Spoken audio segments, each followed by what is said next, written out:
Estamos continuando essa semana abençoada, que pela boa ideia da nossa congregação, é uma continuidade do primeiro momento que nós tivemos no semestre, quando trabalhamos Nicéia, e a comemoração dessa data tão importante do contexto de Nicéia.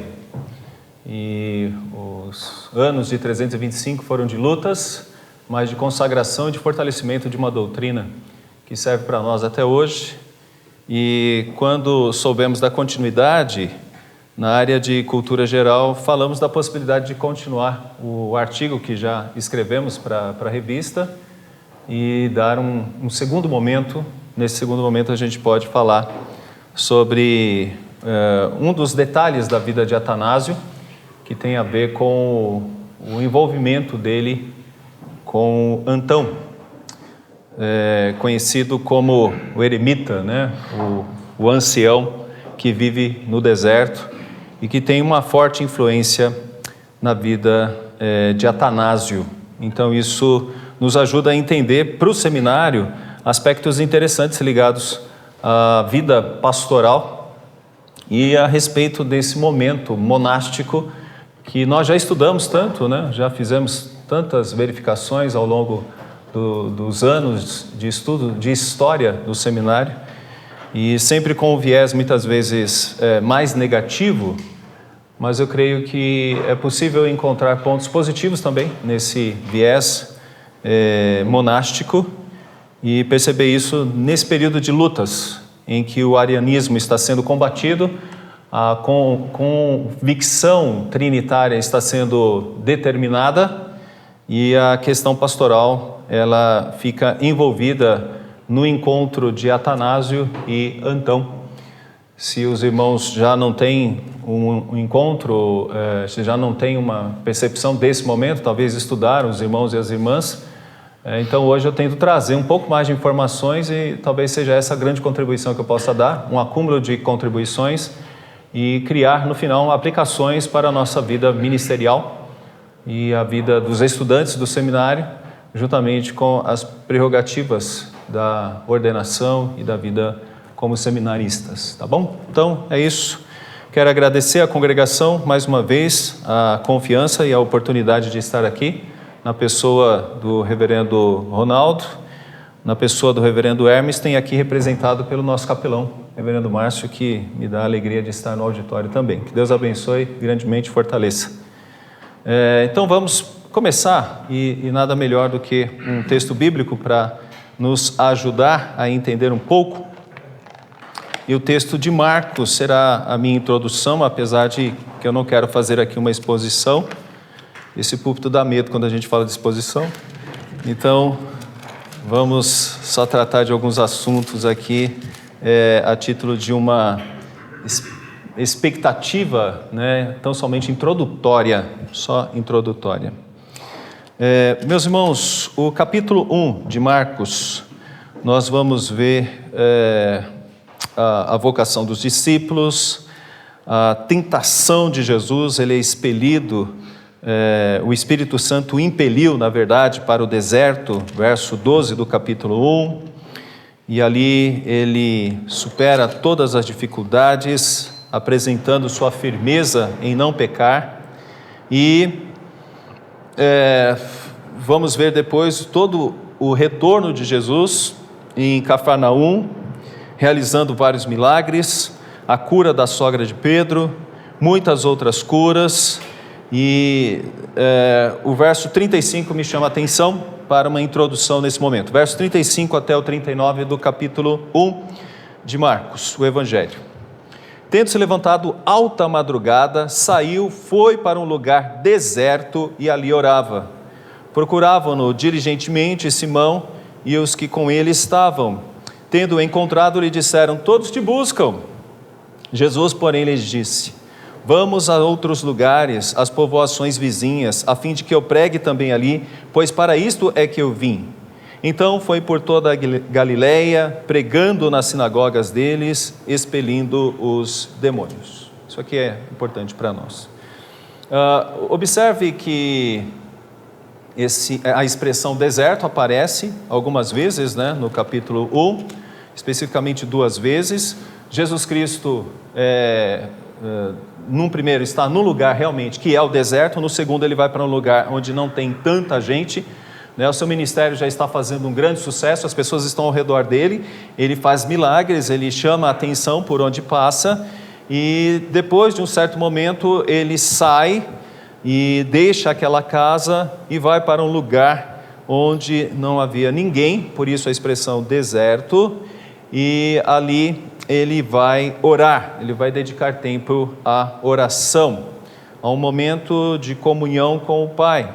E nós aprendemos com o próprio Filho de Deus, que é Deus, o quanto é importante a oração. E ele faz isso algumas vezes, em vários momentos os evangelhos ressaltam, registram isso. E é interessante que a expressão dos discípulos é de angústia, né? Tendo encontrado, disseram, todos te buscam. E Jesus, porém, vai dizer, então vamos para outro lugar. Era um momento de sucesso, onde ele já alcançara a proeminência, e ao invés de ir até a multidão, ele deixa a multidão e vai para um outro lugar, e ele vai usar uma expressão muito boa, para isso é que eu vim, ou seja, para pregar e pregar em outros lugares. Ele já pregou naquele lugar, agora tinha que pregar em outro lugar. Então ele vai para a Galileia e ele prega nas sinagogas e ali ele vai expelindo demônios. Então quando a gente fala de monasticismo, a gente lembra dessa primeira parte, de sair e ir para um lugar isolado e se manter nesse lugar isolado, tendo um período de total compenetração na vida de santidade, na vida de oração, na vida de comunhão com Deus. E é isso que os monges fazem, e quem começou isso, segundo todas as informações, é Antão, que vive próximo do tempo de Atanásio. E aqui entra as grandes questões sobre como nós estudamos a questão monástica, né?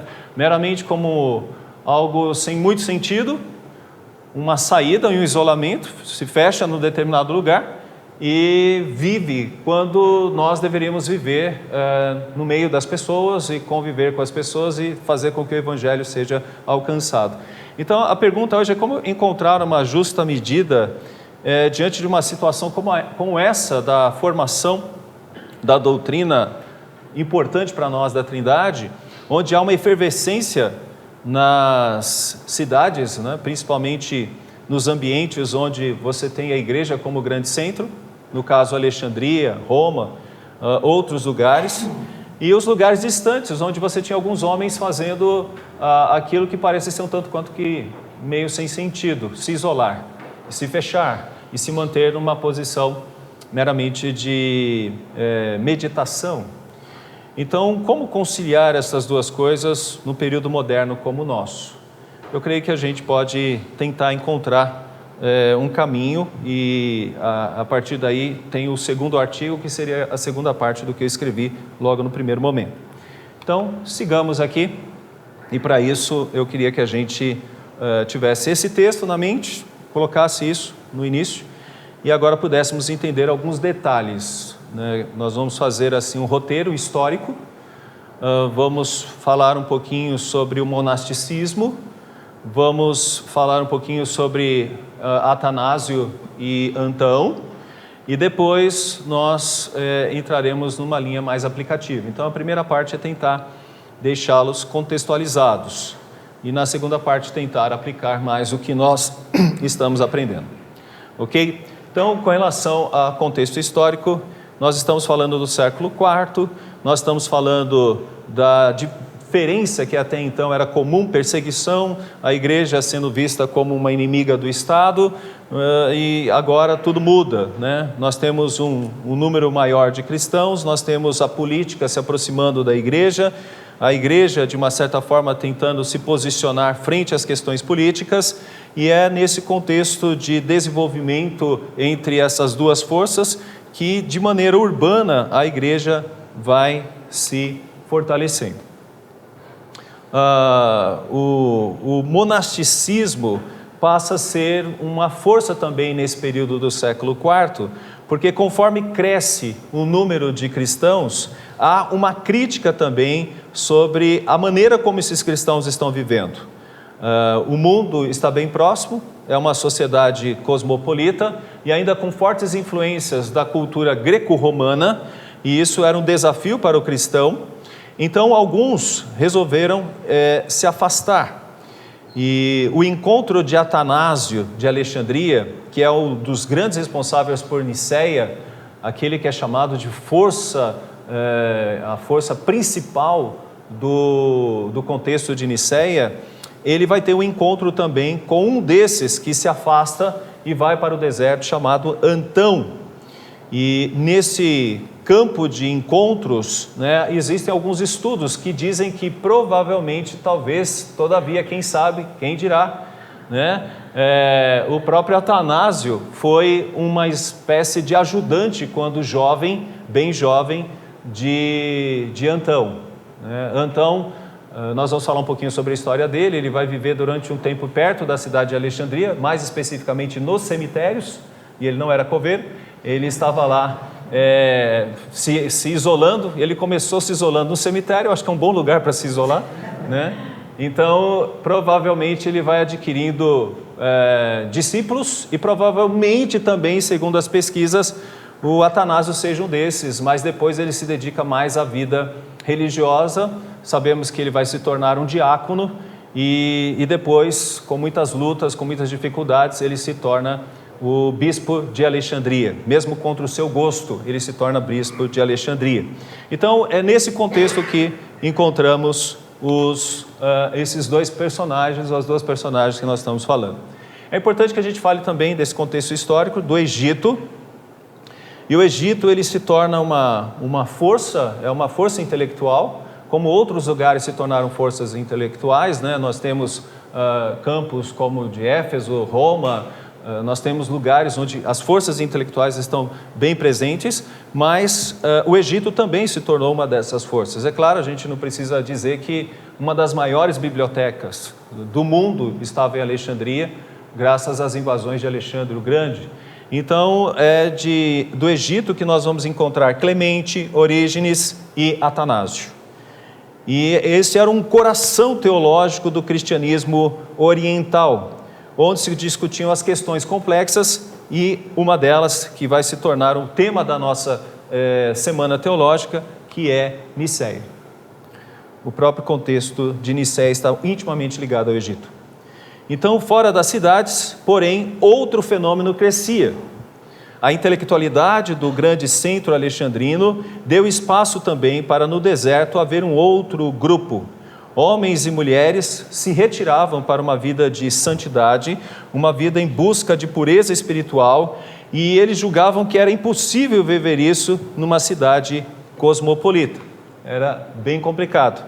Alexandria representava então, de uma certa forma, uma teologia especulativa e apologética, enquanto o deserto representava a vida espiritual e ascética, marcada por pureza, por penitência e a busca de Deus.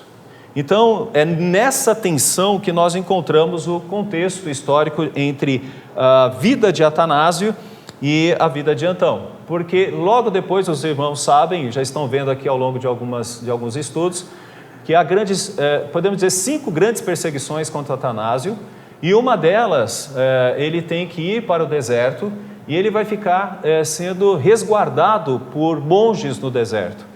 Os soldados romanos tentam capturá-lo, mas havia uma comunicação entre os mosteiros, e sempre que um grupo estava quase para pegar Atanásio, os monges davam um jeito de tirar Atanásio de um mosteiro e levar para um outro mosteiro, e assim sempre driblavam os romanos, porque os irmãos sabem, havia entre os imperadores um grande interesse pela teologia ariana, e Atanásio era totalmente contrário. Ele é um combatente. O Concílio de Niceia ganha principalmente por causa das falas de Atanásio, que na época era um diácono de 25 anos, mas que teve voz. Ele não podia votar, mas ele teve voz. Isso foi o suficiente, né? Então, só com a voz dele, ele já conseguiu conquistar um grande grupo, né? Dizem que ele era bem pequeno, mas a sua força era de um gigante na argumentação. Então, esse contexto mostra bem que o encontro, talvez na infância, e o encontro, talvez depois na fase adulta, fez com que Atanásio e Antão fossem bons amigos. E é o que todos os historiadores dizem, e principalmente Atanásio, que é aquele que fala sobre Antão, que escreve sobre Antão, na sua obra, né, sobre Antão, ele mostra sempre um grande carinho e uma grande admiração por esse homem que não tinha tantos estudos como os catedráticos de Alexandria, mas tinha uma vida de grande valor e teor espiritual, né? De grande valor e teor espiritual. Então, nós podemos dizer que a vida de Antão no deserto é uma vida interessante também para Nicéia, porque Antão será também um adversário dos arianos. E Antão será alguém que se movimentará, mesmo sendo um monge distante, ele vai muitas vezes entrar em embates, pronto inclusive até para ser um mártir em favor da causa de Nicéia. Ele vai se candidatar a mártir. Ele vai dizer, não, eu estou aqui para morrer, né? Pode me matar, né? Mas ele era tão amado e querido que as pessoas percebiam que matá-lo seria causar um problema maior. Então ele ficou lá para se matar. Alguém me mata? Ninguém matava ele. Então ele falava, então beleza, então vou voltar lá para o deserto, né? Então esse é o contexto do Antão. Um pouco da história dele para que a gente entenda o que fez dele, quem ele realmente foi. Ele era de uma certa forma filho de pais ricos, mas fica órfão, tanto de pai como de mãe, muito cedo, aos 18 anos. E ele, ao ouvir um sermão, o sermão dizia, vai, vende tudo o que tem e dá aos pobres e segue-me. E foi isso que ele fez, né? Ele vendeu hectares e hectares de terra que ele tinha, e ele vai vender e depois pegar esses valores e distribuir entre os pobres de Alexandria.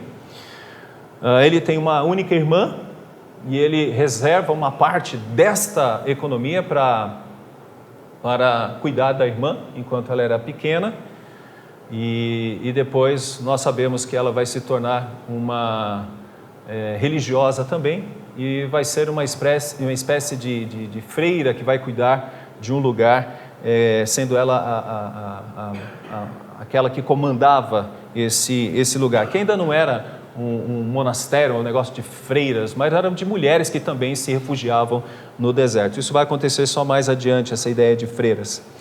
Então ele tomou essa palavra como dirigida pessoalmente a ele e obedeceu literalmente, distribuiu suas terras, bens aos necessitados e entregando a vida de uma total solidão e penitência. Então, quando nós falamos de penitência, pouca comida, ou seja, muito jejum, muita oração, um pouco de flagelo e se isolando com a castidade, principalmente com a castidade. Ele viveu próximo à Vila Natal, né? Depois se afastou, aí é que entra a questão do cemitério, né? Que ele viveu um certo tempo.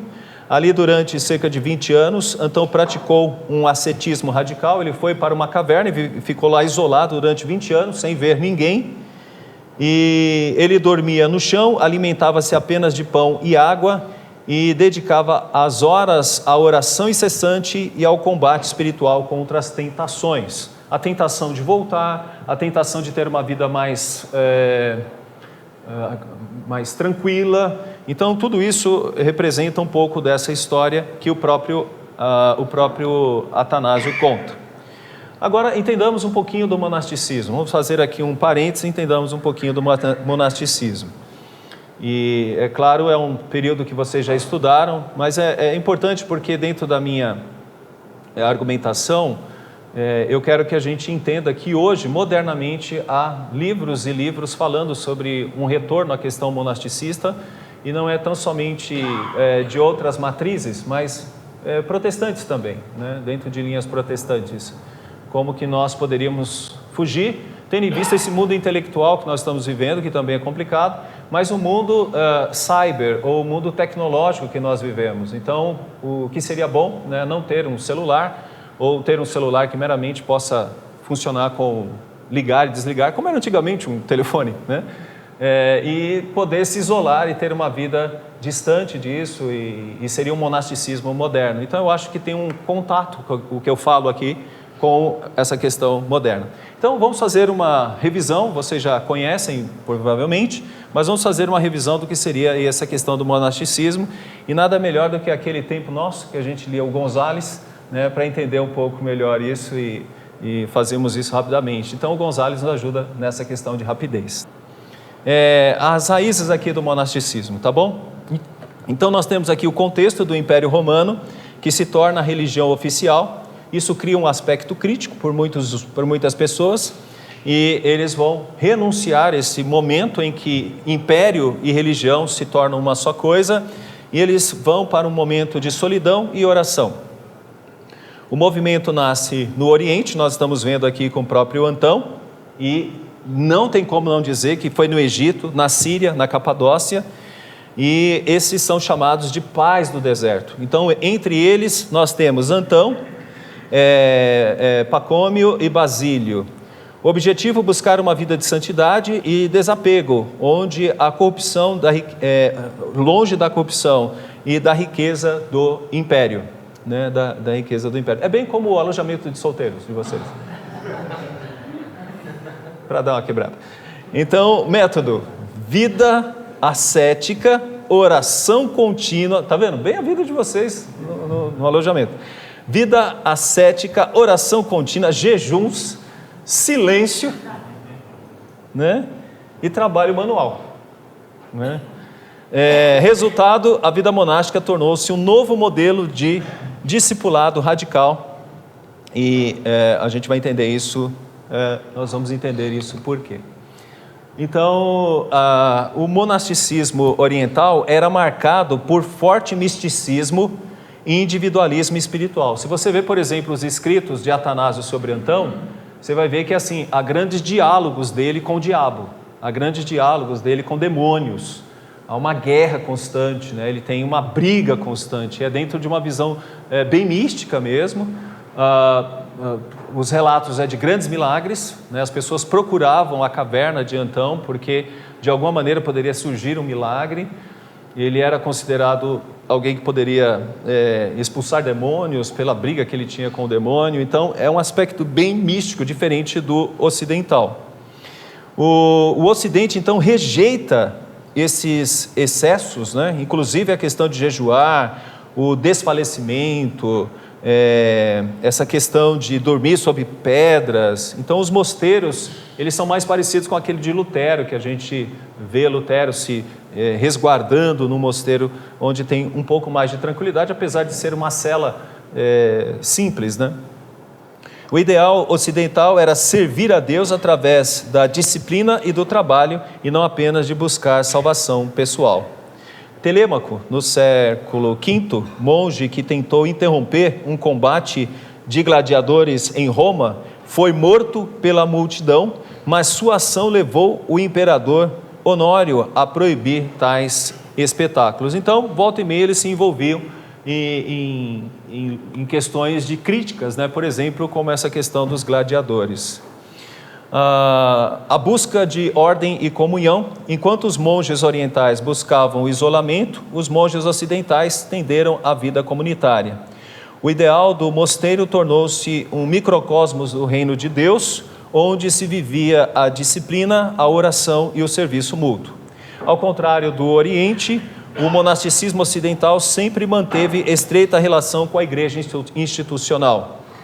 E isso é importante, porque esses mosteiros, tendo essa relação com a igreja institucional, e com o desenvolvimento das cidades, os mosteiros que estavam mais distantes passam a ser alcançados pelo crescimento populacional.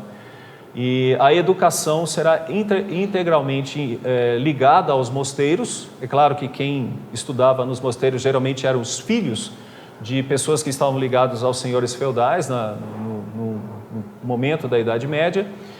E o que os mosteiros fizeram foi de grande valor, a gente não pode negar isso. Muitos dos textos que nós temos, tanto secular como textos de grande importância eclesiástica, foram mantidos e preservados nesses lugares, porque eles tinham uma rotina: trabalhar, orar, jejuar, comer e escrever. Então, a escrita era uma coisa muito importante. Copiar textos era muito importante. Podemos dizer que isso foi de grande valia para a preservação do texto bíblico. Então, tem esse valor, a preservação do texto. É um milagre a gente ter o texto preservado, né? E a gente sabe que esses homens foram importantes para isso. E também a cultura, né? Melhoria da cultura. Só podemos adiantar que esses lugares se tornarão no futuro as grandes escolas, as grandes universidades, ou seja, faculdades e depois grandes universidades. Então devemos alguma coisa de grande valor ao movimento monástico. São Bento de Núrsia, 480-547, e aí o nascimento beneditino, né, nasceu na Núrcia, na Itália, pouco depois da queda do Império Romano do Ocidente, 476. Ele cresceu em tempos de instabilidade, invasões e tensões entre católicos e arianos, e por volta dos 20 anos retirou-se para uma caverna onde viveu em penitência e oração. Lutou contra tentações, paixões humanas, aprendendo que o ascetismo não é destruição do corpo, mas seu domínio para servir a Deus. Sua fama atraiu discípulos, originou pequenas comunidades monásticas, fundação de Monte Cassino, 529, e destruiu templos pagãos e edificou um mosteiro dedicado à vida comum, à oração e o trabalho. A regra de São Bento, e por que eu estou falando de São Bento? Porque uma das questões que estão tentando revitalizar agora é o fator beneditino, e eu vou trazer isso mais na segunda parte. A regra de São Bento, então, um documento composto de 73 capítulos breves, de leitura simples, mais profunda. Finalidade: criar escola para serviço do Senhor, sem rigor desumano, nem complacência excessiva. JMC. Então, moderação, alimentação, 2 refeições diárias, até 1 copo de vinho por dia. Não, aqui não. Não é o JMC, tá bom? Sono, de 6 a 8 horas por noite, com cama, travesseiro e coberta. Então, era um ambiente muito melhor do que o do Antão. Aqui já valorizou um pouco. Disciplina: equilíbrio substituiu o extremismo dos monges do deserto. E a regra tornou-se a base do monasticismo europeu e o código espiritual da Idade Média. Então, a gente consegue encontrar isso. Valores centrais da regra beneditina: permanência. O monge não deve vagar de mosteiro em mosteiro, deve permanecer no mesmo local, cultivando estabilidade e fidelidade. Obediência imediata e alegre ao abade, sem murmurações. Então, lembramos no Fernando Martins aqui. Humildade: o abade deve ser pastor e pai espiritual, não tirano. Disciplina: correção gradual, exortação, repreensão pública, exclusão da mesa comum e, por fim, expulsão. Trabalho: todos trabalham, revezando nas tarefas, cozinhar, plantar, copiar os manuscritos. Então, todos deveriam fazer isso. Então, gera um centro intelectual, né? Porque na ideia de copiar, essas pessoas deveriam entender muitas vezes o grego, o latim, o copta. Isso ajudou na produção de muitos textos que nós temos aqui no nosso meio. É importante a gente falar sobre pobreza, comunidade e oração. Cada monge nada possui, tudo pertence à comunidade. Provisão comum: o mosteiro deve ter o necessário para todos: veste, alimentos, ferramentas, livros. Trabalho físico: expressão de humildade e serviço. É interessante a gente ver aqui no filme de Lutero, ele limpando o chão, e aí o Monsenhor fala assim: olha, é melhor você parar. Ele falou, por quê? Porque ninguém consegue fazer o que você faz, né? Você limpa de um jeito que a gente consegue ver o rosto no chão, né? Os outros não faziam isso tanto. Então esse é o mesmo espírito, né? O espírito do trabalho. Oração constante, o dia é marcado por 8 momentos de oração. Eu queria que você parasse para refletir um pouquinho sobre isso. 8 momentos de oração. Vigília, laudes, prima, tércia, sexta, nona, véspera e completas. Então, quer dizer, em vários momentos do dia, até o final da noite, havia uma preocupação com oração. Salmos, e salmos e escrituras, todos os 150 salmos recitados a cada semana e cantados também, né? Recitados e cantados. A Bíblia era sempre memorizada.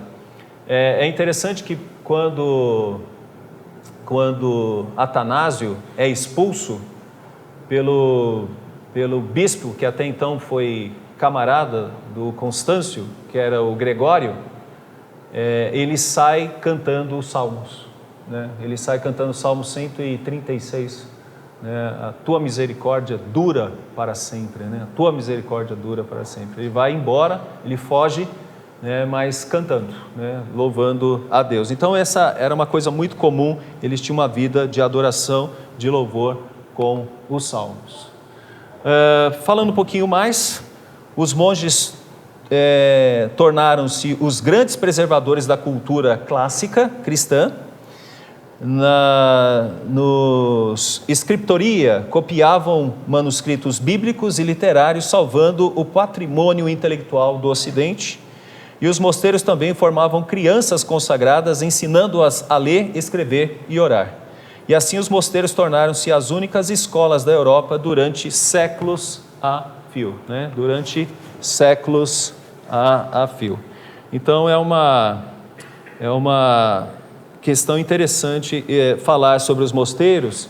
E reverendo Márcio e demais pastores e professores que estão aqui, eu achei muito interessante algumas teses que estão surgindo no JMC, que tratam desse momento, porque eu creio, reverendo Steph, que a gente muitas vezes deixa esse lado da Idade Média, da escolástica, meio de fora dos nossos estudos, e eu creio que até para a linguística, para a questão manuscritológica, tem grande valor, e aqui a gente percebe um pouquinho disso, né, nessa questão histórica, que seria interessante a gente se concentrar mais, e talvez seja uma parte fraca do contexto protestante que a gente tem, mas temos visto alguns alunos se esforçarem nisso, procurando estudar um pouquinho mais esse contexto, e eu sei que o contexto da reforma é rico e maravilhoso, a gente não vai cansar de falar sobre ele, mas fazer pontes eu acho que seria muito interessante, e aqui a gente encontra alguns desses elementos. Bom, eu vou pular um pouquinho mais aqui, pelo tanto de coisas que a gente tem, e voltar agora ao contexto que eu queria que a gente trabalhasse mais, que é de Atanásio e o próprio Antão. Então, isso foi só uma espécie de parênteses para entender que esse movimento começado por Antão, ele tem um lugar na história e ele tem um lugar de valorização de estudo para nós. Há exageros, sim, a gente vê exageros, né? A gente vê que tem alguma coisa que precisa ser avaliada criticamente, mas não podemos esquecer de que tem um lugar, e a gente precisa dar esse lugar. Que a gente não tenha meramente uma visão preconceituosa, né, que é típica do que ensinaram, principalmente Russell e outros críticos da Idade Média, que diziam que é meramente Idade das Trevas, como se isso fosse uma espécie de contrassenso. E eles vão dizer, nessa época não tinha filosofia, nessa época não tinha pensamento, porque a igreja estava vivendo o máximo do seu poder, levando todos às trevas. Pelo contrário, a gente pode perceber, só um pouquinho aqui, numa experimentação, que havia muita coisa interessante de estudo e de preocupação com uma intelectualidade de aprendizado, e isso não pode ser esquecido por nós, né? Não podemos meramente absorver essa ideia que a Idade Média é a ideia das trevas, a Idade das Trevas, porque eu creio que se a gente se deter, a gente vai encontrar coisas boas, inclusive que apontam para a reforma protestante, né? Que apontam para a reforma. Então esse é um espaço, agora voltamos ao que eu queria dizer mais um pouco. Então o Atanásio, nós conhecemos aí as datas dele, 296, 337, bem mais novo, né, do que o Antão. Ele nasce no meio de uma efervescência cultural e religiosa, nós estamos vendo isso desde o primeiro semestre, E ele foi educado na tradição catequética alexandrina. Nós não temos muitas informações sobre os pais, sobre a família dele, mas sabemos que ele se torna diácono e depois bispo de Alexandria, e ele sucede o Alexandre, né, que era um mestre para ele. Ele participa do concílio de Nicéia em 325, se torna uma das grandes forças, percebendo o erro, a falha do arianismo. Trabalhando um pouquinho mais nesse contexto histórico, sua vida, entretanto, foi marcada por longos períodos de exílio, em razão das perseguições políticas e eclesiásticas provocadas pelo partido ariano. O partido ariano tinha grande força, principalmente com os imperadores. O próprio Constantino era ariano. Então, Atanásio foi um dos mais firmes defensores dessa fé nicena, e o seu pensamento moldou a teologia trinitária e cristológica da igreja. Mas o seu interesse não se restringiu à especulação doutrinária. Ele também pode ser visto como um pastor, e se nós olharmos para a história dele, ele era muito querido pelas suas ovelhas, e aqui vai um adendo para todos nós, né? Ele, apesar de ser um estudioso, ele nunca perdeu o contato com o povo e estar junto com a igreja. Ele era um cidadão do povo e da igreja, convivia com os crentes, convivia com a igreja, estava perto da igreja, próximo da igreja. E a amizade dele com Antão foi decisiva nesse sentido, e a sua obra Vita Antoni, né, se nós pegar Antão, a gente fala Antão, é um nome diferente, mas Antão é Antônio, né, seria o próprio nome Antônio. Escrita logo após a morte do Anacoreta, é o testemunho literário de sua relação. Então, aqui nesse contexto, eu encontro o tema da minha palestra, porque entre as questões teológicas, sempre teve um espaço para as questões pastorais, de convivência pastoral, e Antão é uma espécie de força para manter Atanásio ligado a essa visão mais pastoral. O interesse pela obra, né, pela vida de Antão é muito interessante, e nós entendemos o porquê disso. Ele está lidando com um ambiente muito árido, que é o ambiente da discussão, homósios, né, a questão da pessoa, os aspectos ligados à trindade, homosias, essas coisas todas são ambientes áridos e ambientes de grande valor e de grande importância intelectual, mas ele percebe que ele vive num período em que Roma e a sua força cosmopolita também é perigosa. Escrever sobre Antão é muito interessante. Escrever sobre Antão é trazer, o que a gente percebe na escrita, é que ele quer trazer uma espécie de exemplo cristão de vida que um cidadão daquela época deveria copiar. Então, trazer o retrato de Antão através dessa obra, a vida de Antão, era uma maneira de mostrar para o povo como eles poderiam viver também.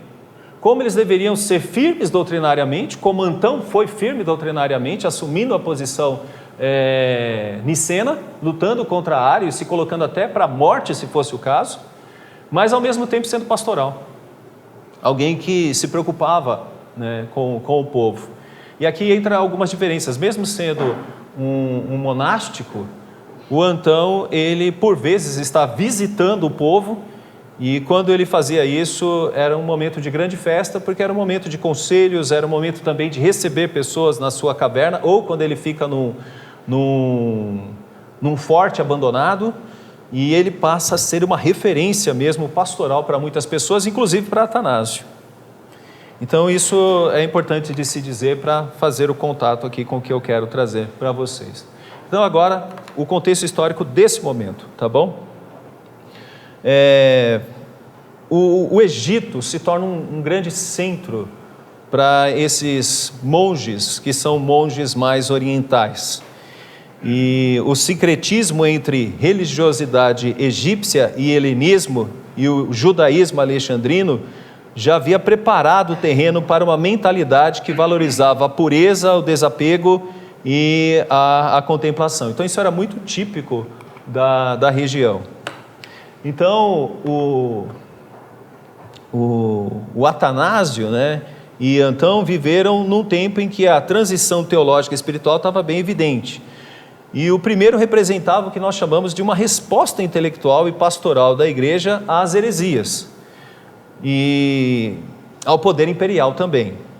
Já o segundo, uma resposta espiritual à secularização e à decadência moral. Quando Atanásio escreve a vida do eremita, ele está oferecendo à igreja um modelo alternativo de fidelidade que mantém viva a memória da cruz em tempos de paz. E aqui vai uma questão importante, né? Você tem uma perseguição hostil e uma perseguição sutil. Então, tanto Atanásio como Antão estão percebendo que naquela época era mais fácil ter uma perseguição sutil, onde as forças cosmopolitas poderiam enredar os cristãos para que eles pudessem ser mais seculares, mais mundanos do que de fato firmes e fortes para uma vida de santidade, uma vida de compromisso com Deus. Aí, né, uma ortopraxia na parte de Antão e uma ortodoxia na parte de Atanásio. Então, o asceticismo de Antão e a formação do monasticismo cristão. O asceticismo baseava-se nessa renúncia, e ele compreendia que o desapego das posses, dos prazeres e das distrações era necessário para purificar o coração e concentrar a mente em Deus. Sua disciplina era rigorosa, dedicava-se à oração contínua, ao jejum, ao trabalho manual, que serviam como instrumento de vigilância interior. E o deserto em que escolheu viver simbolizava um processo de purificação. Então, dessa parte, o que me interessa dizer para vocês é como eles viam o deserto. O deserto era um lugar para duas coisas. Primeiro, para imitar a Cristo, quando ele sai e vai para o deserto. Quer dizer, Cristo, ele vai para o deserto porque ali ele vai se preparar espiritualmente, segundo a mentalidade deles, para momentos complicados e difíceis. Então, o deserto era visto como um lugar realmente importante. O povo de Deus, quando sai do Egito, vai para um deserto. Então, o deserto passa a ser um ambiente de purificação, mas também um ambiente de luta, porque no deserto, Cristo enfrenta Satanás.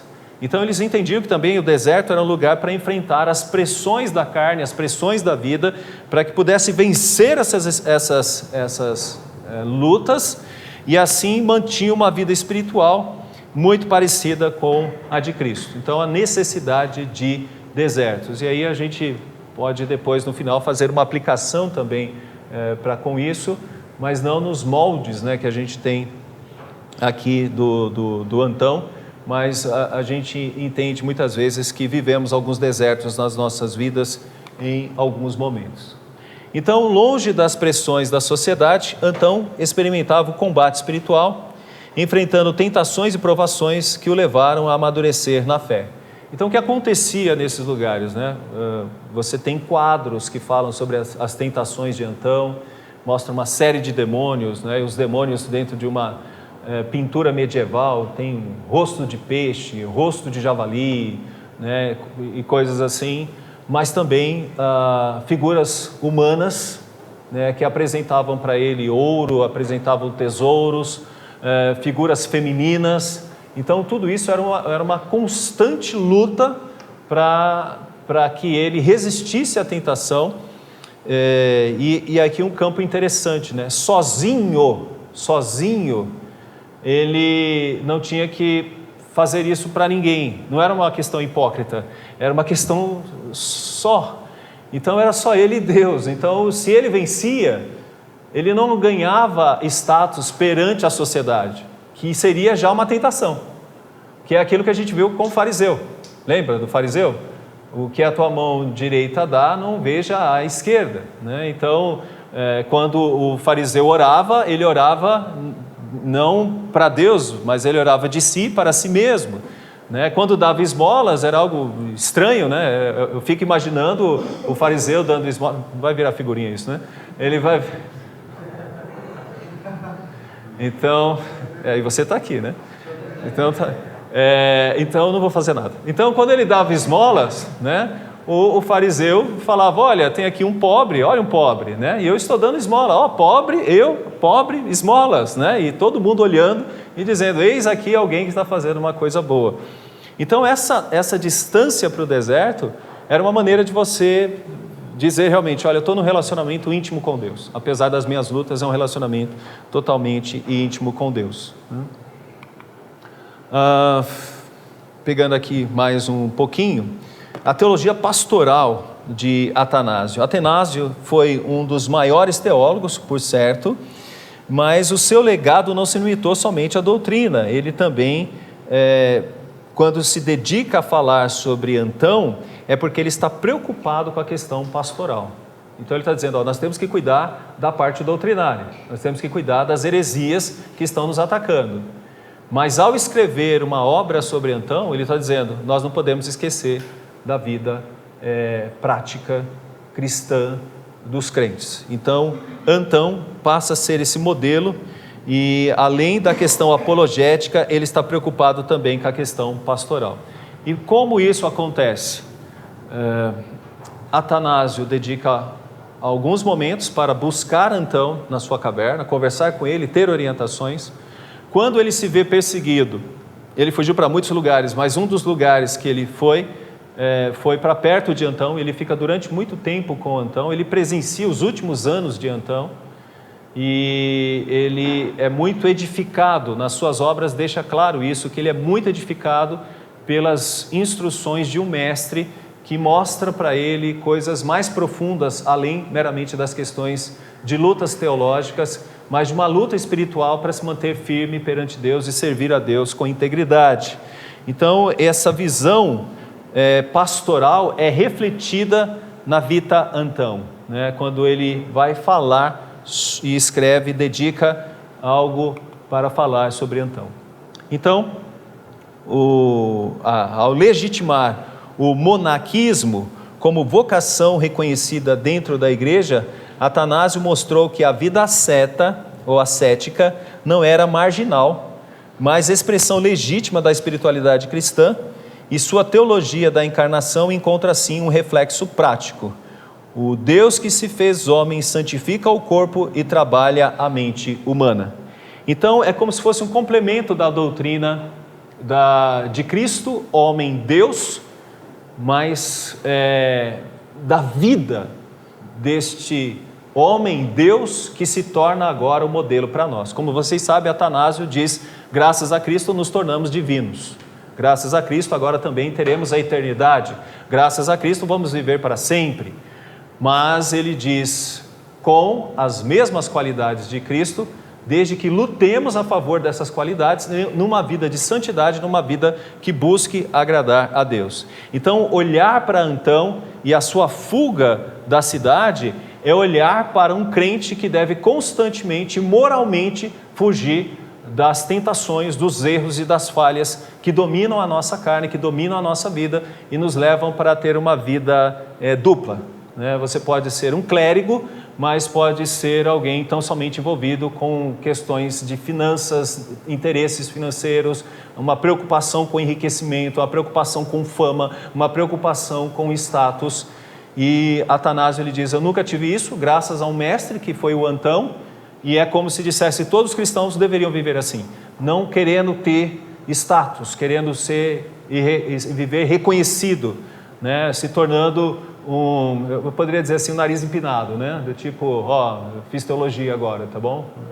Agora eu fiz teologia, entendeu? Aí da igreja, vou falar uma palavra difícil, infralapsariana, entendeu? Vou falar uma palavra bem complicada, né, para vocês aí, supralapsariana, e aí fica aquela ideia de que somos teólogos, né? E o fato é que isso pode criar uma empáfia e pouco contato com aquilo que é primordial sobre estudar as doutrinas, por exemplo, as doutrinas da graça, que é que se tornar mais humilde, se tornar mais atento ao sofrimento dos outros, tal como Cristo se tornou atento ao nosso sofrimento, evangelizador, conselheiro, se tornar alguém que está próximo, como Antão, mesmo no deserto, se tornou tão próximo do povo.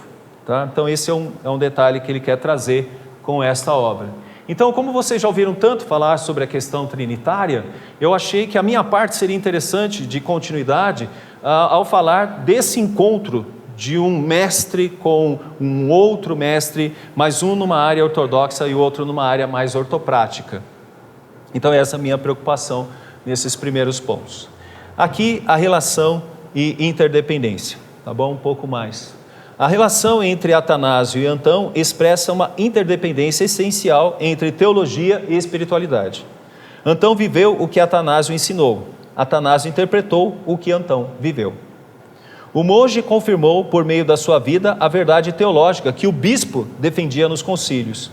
O Cristo encarnado transforma o ser humano e o capacita a vencer o mal. O deserto, cenário da vida de Antão, foi apresentado por Atanásio como extensão espiritual da igreja, lugar de oração, disciplina e comunhão invisível. Então, é claro, nós estamos vendo uma coisa bem alegórica, mas é como se dissesse, se Antão vive o deserto dele, de lutas e dificuldades, nós estamos vivendo o nosso deserto no meio dos arianos. Se Antão enfrenta demônios, nós enfrentamos os arianos. Se Antão enfrenta os perigos do deserto, nós enfrentamos o perigo dos reis que querem acabar com a nossa fé, que querem tirar a nossa paz e querem fazer com que nós rejeitemos a doutrina bíblica da Trindade e abracemos essas coisas. Então, esse seria o movimento que a gente consegue ver. É lógico, nós estamos falando do Egito, estamos falando do século IV, estamos falando de uma questão bem alegórica, mas é uma forma de dizer o seguinte: o que ele está fazendo no deserto é tanto quanto o que nós estamos fazendo aqui nas nossas lutas acadêmicas, né? no nosso contexto acadêmico, tá bom? Legado e atualidade, tá bom? Então esse é um outro ponto que eu queria trazer. O impacto de Atanásio e Antão ultrapassa o contexto do Egito e alcança toda a história do cristianismo. O monaquismo, nascido de sua influência, tornou-se uma resposta espiritual à secularização do Império Romano, preservando o fervor e a integridade da fé. Essa tradição influenciou tanto o Oriente como o Ocidente. E é verdade, né? Quando você olha para os monastérios, apesar das suas problemáticas, como todo lugar onde tem o ser humano tem, se tornou uma espécie de incentivo para uma vida de estudo, mas também uma vida de meditação e de reflexão, que é também um outro ponto que eu quero trazer nas aplicações, quando nós avaliarmos uma obra do Joel Bick sobre a teologia puritana, que é uma coisa que eu queria que a gente fizesse um ponto de contato com esse trabalho, que eu falo também no artigo. Então, essa tradição influenciou tanto o Oriente quanto o Ocidente, moldando a vida de oração, a ética do trabalho e a compreensão cristã de vocação. Em tempos de dispersão e superficialidade, o exemplo de ambos mantém a própria relevância. Então, o exemplo de ambos mantém a própria relevância.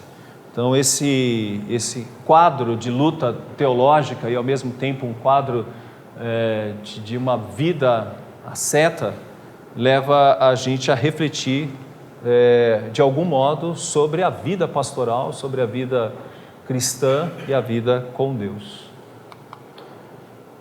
Legado e a atualidade. Então, mais um ponto aqui. A vida disciplinada, a interioridade cultivada, a constância na fé constitui um antídoto contra a fragmentação contemporânea.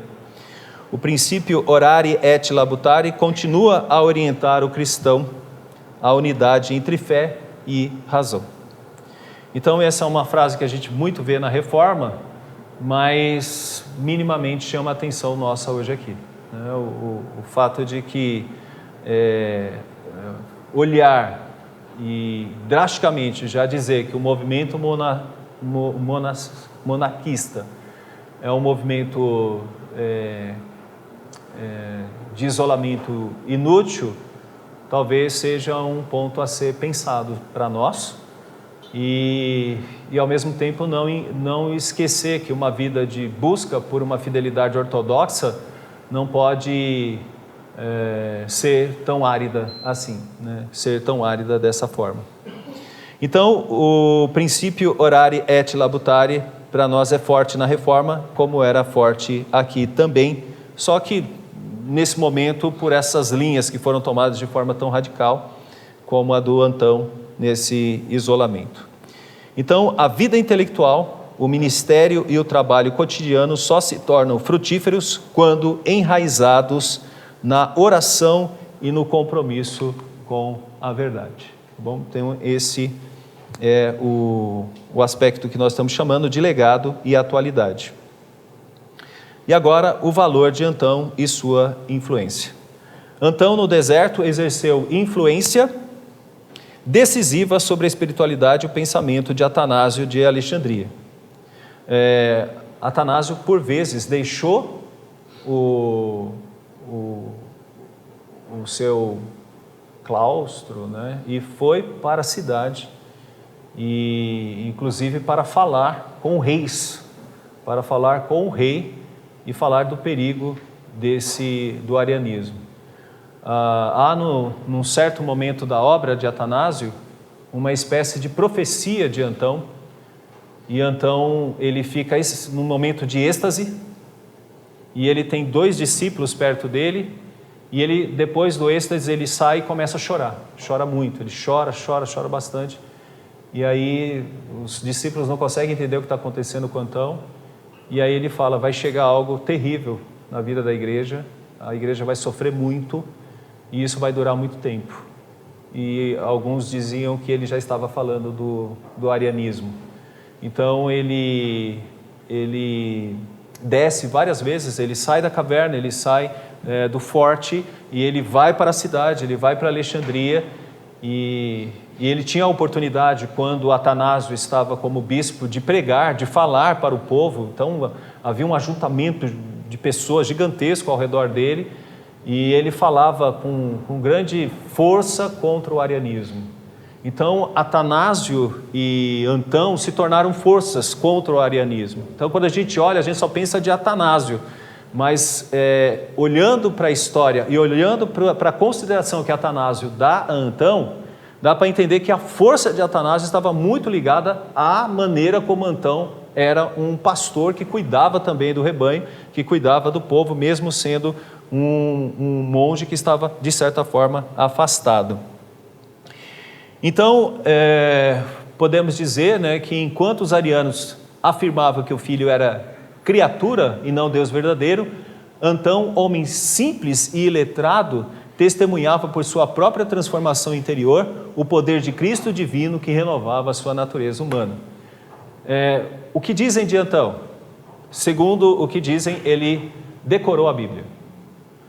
Então significa que você pega, por exemplo, muitas das falas que dizem que são dele, e tem versículos assim, vários versículos, ele citando vários versículos. Então ele era alguém que tinha esse conhecimento bíblico, né, porque eles tinham que decorar, eles tinham que realmente decorar a Bíblia. Então ele sabia muito, e ele orientava, inclusive Atanásio, com aspectos bíblicos. A vida de Antão, escrita por Atanásio, vocês vão ver, são repletas as passagens, são repletas de passagens bíblicas, né, várias passagens bíblicas. Muitas delas assim extremamente edificantes, ligado ao contexto histórico e ligado também à maneira como ele ensinava. É um negócio muito interessante para alguém que era iletrado, né? Então, a convivência com Antão reforçou em Atanásio a convicção de que a teologia cristã não era mera especulação, mas experiência da graça. A Vita Antoni foi escrita com esse propósito, mostrar que o Cristo substancial ao Pai continua a agir na igreja, santificando os fiéis e vencendo o mal.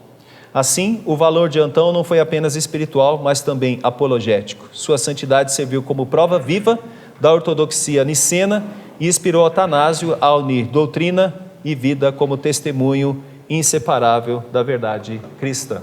Então, Atanásio, né, ele participou aí dos concílios de Nicéia, escreveu várias obras, né, De Incarnatione Verbi Dei, foi feito bispo em Alexandria em 328, enfrentou 5 exílios por sua fidelidade à fé nicena, combateu o arianismo e consolidou a doutrina trinitária.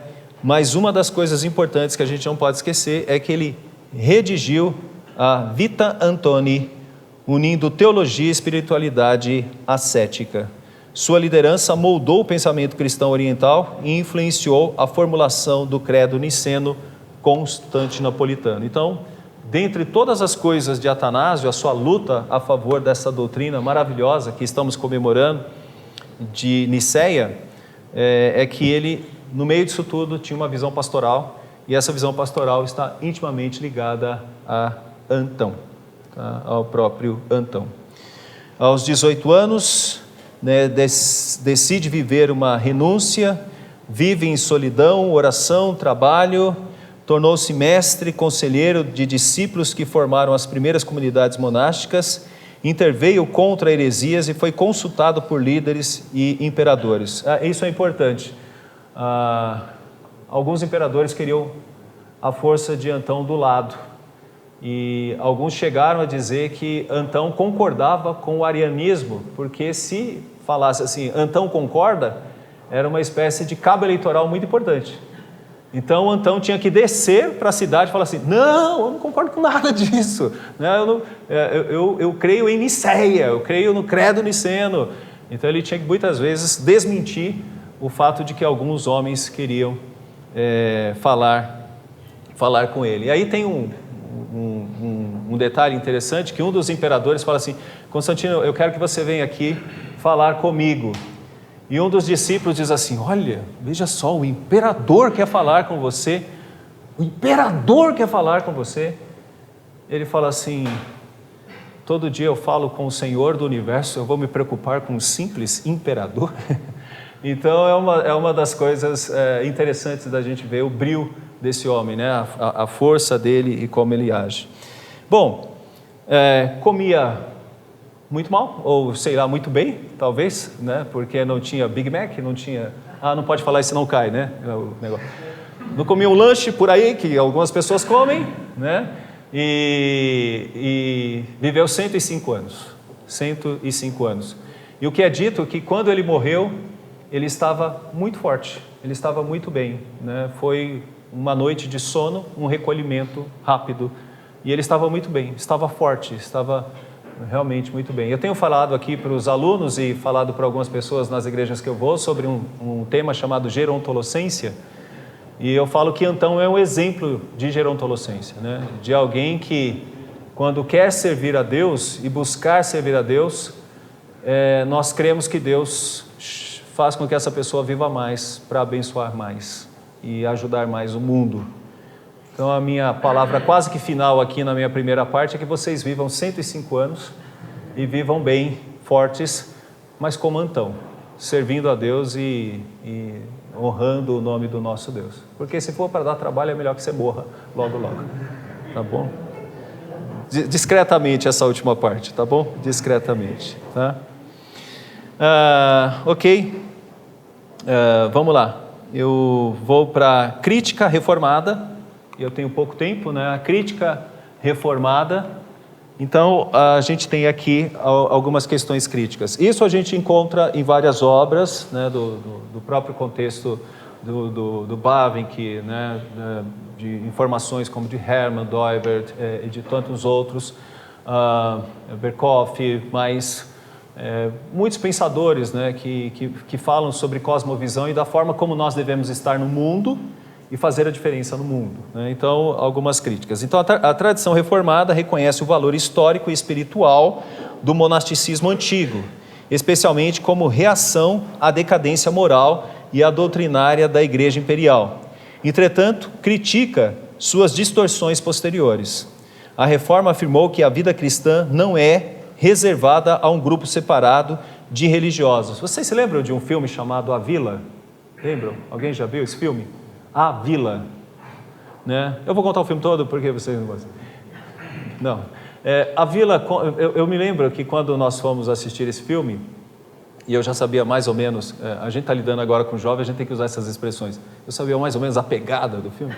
Então, aí a gente via muita gente falando assim, pensei que era um filme de terror, A Vila, um filme de terror. Mas não, A Vila mostrava um grupo de pessoas, né? Se você quiser assistir vai ser muito interessante, apesar do spoiler que eu estou dando.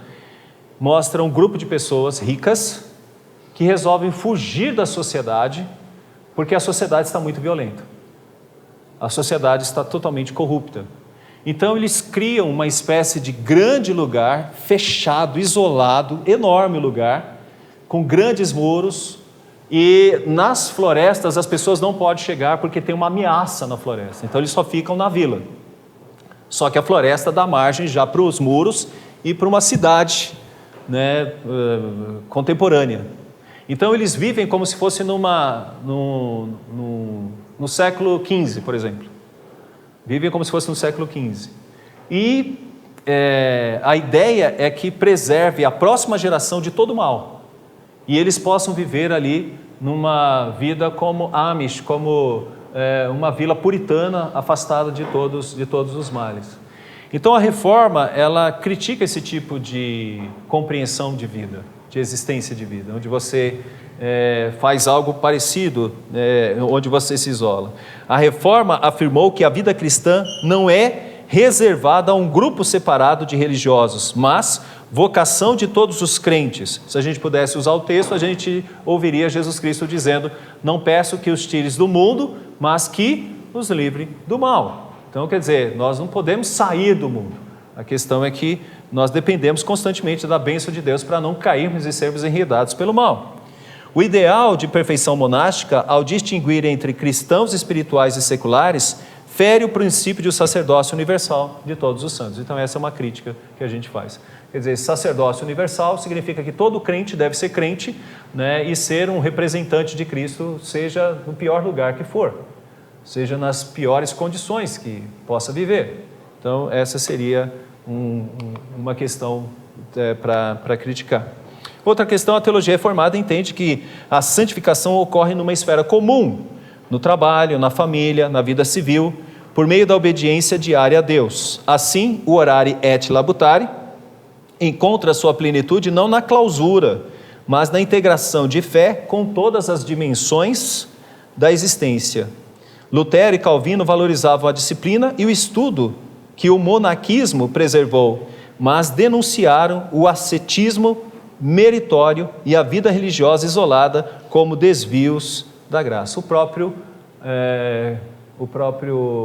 Lutero viveu isso, passou por isso. Então a ideia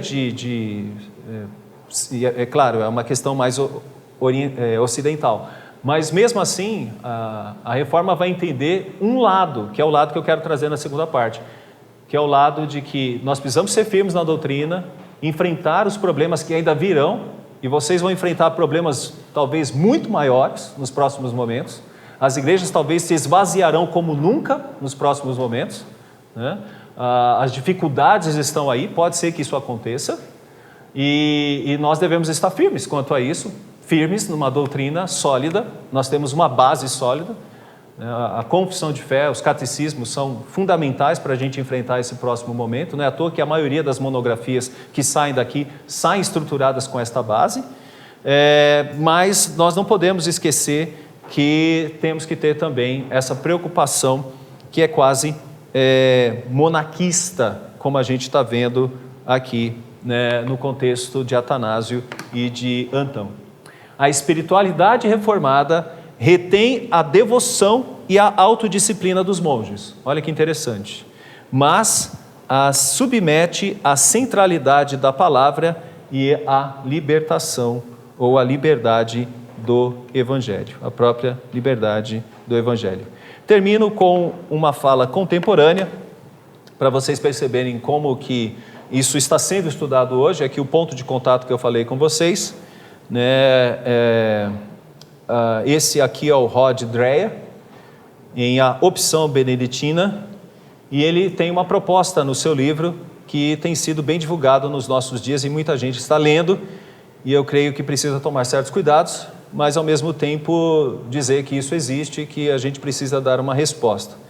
Então, na sua obra A Opção Beneditina, retoma esse legado ao propor que os cristãos de hoje redescubram a disciplina e a coesão espiritual das comunidades monásticas como forma de resistência cultural.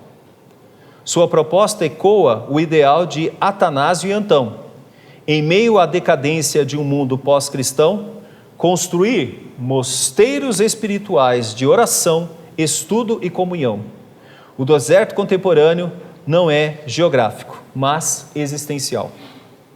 E o espaço interior onde a alma combate suas paixões e busca a Deus. Então, o que ele está propondo é um mosteiro espiritual no coração de todos nós. Mas daqui a discussão vai para outros campos, né? Devemos ter os nossos filhos na escola pública ou devemos ter os nossos filhos estudando em nossa casa com os pais e com as suas mães? Devemos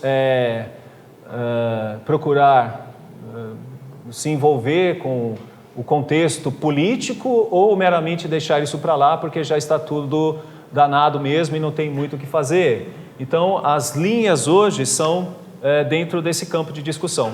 Seguimos uma linha mais monástica ou seguimos uma linha onde podemos nos envolver mais e atuar mais.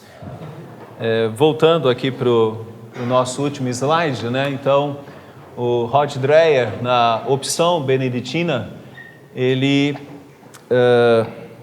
retoma esse legado, né? De como houve o desenvolvimento monástico até chegar na figura de São Bento e como isso tem um lugar de estudo para tentar transformar, né, as nossas vidas aí numa espécie de mosteiro espiritual de oração, de estudo e comunhão. E o deserto contemporâneo não é geográfico, ele vai dizer, mas existencial. É o espaço interior onde a alma combate suas paixões e busca a Deus. No momento em que o Evangelho é visto como uma força dita religiosa no país, a gente fica preocupado com o tipo de evangélico ou o tipo de evangelho que é uma força espiritual no nosso país. Você encontra algo estranho nos nossos dias, muito ligado às questões estéticas, né? Então, por exemplo, um pastor aqui em São Paulo, que na igreja dele, quando ele ora, a pessoa emagrece na hora.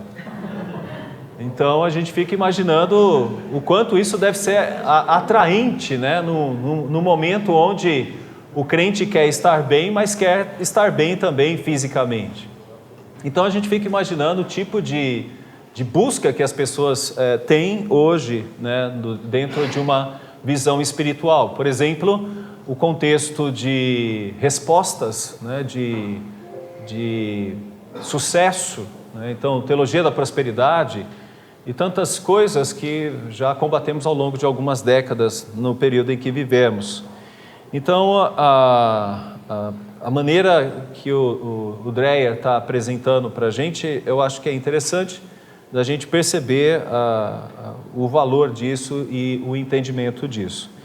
Então, Atanásio e Antão são muito interessantes para nós nesse quadro, né? nesse amplo aspecto, nos dando aí essa compreensão de que estamos numa luta e procurando evidenciar os aspectos teológicos ortodoxos, mas também as questões práticas, né? De como, por exemplo, o nosso evangelho ou o evangelho brasileiro não tem feito diferença no contexto brasileiro também, né? Nós vemos as mudanças e as transformações nesse lugar. Então, essas duas coisas que estamos trabalhando na atualidade, ou seja, o evangelho que faz a diferença, o evangelho que muda, o evangelho que causa diferenças e impacto no mundo, precisa ter talvez essa compreensão do esforço de um Atanásio, a preocupação de um Atanásio, de lutar a favor das doutrinas e manter essa firmeza, e ao mesmo tempo uma dependência extrema, onde tenhamos uma busca de espiritualidade que possa dar sentido às nossas vidas. E o seminário tem procurado fazer isso, nós estamos vendo isso, né? A maneira como há sempre uma parte de preocupação com a vida espiritual dos ministros, e nunca o seminário José Manuel da Conceição foi um seminário somente de intelectuais, como se tivesse numa escolástica protestante. O seminário Reverendo José Manuel da Conceição, sabemos que sempre produziu pastores que amam as ovelhas, que cuidam das ovelhas, que têm vivido a obra do Senhor. Então, a próxima parte do meu estudo, ele fala conosco um pouco sobre de melhorarmos cada vez mais nisso e crescermos cada vez mais nisso e procurarmos ter essa prática. Então eu sigo agora uma linha crítica, já fiz o ponto de vista crítico com 2 slides a respeito da visão reformada e o Antão e a questão monástica, e a partir daqui eu quero entrar numa questão de alguns estudos que tem a ver com a vida espiritual de todos nós. Recentemente orientamos uma tese de um aluno sobre a vida de oração pastoral.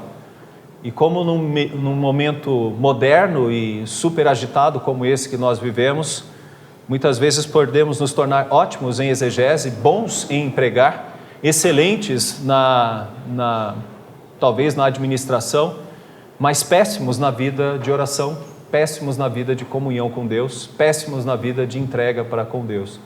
Então, ver que naquele momento, no 3º século, havia uma boa dose, uma boa preocupação com isso, nos chama a atenção para a realidade atual, e é esse o ponto final que eu gostaria de trazer para nós aqui, tá bom? Então, aplicações práticas, como eu gosto de fazer, como foi da última vez, eu quero trazer Joel Beeke, né, e a sua teologia puritana. Então, ele traz uma frase aqui que eu gostaria que você meditasse comigo sobre ela. Um obstáculo ao crescimento entre os cristãos de hoje é o nosso fracasso em cultivar conhecimento espiritual. Veja bem, de novo eu vou trazer a constatação do Joel Beeke. Um obstáculo ao crescimento entre os cristãos de hoje é o nosso fracasso em cultivar o conhecimento espiritual. Deixamos de dar tempo suficiente à oração e à leitura bíblica e temos abandonado a prática da meditação. Como é lamentável que a própria palavra meditação, outrora considerada uma disciplina central do cristianismo e uma preparação crucial e um complemento da obra da oração, esteja hoje associada à espiritualidade não bíblica da nova era. Então, a frase dele é de que há algo estranho.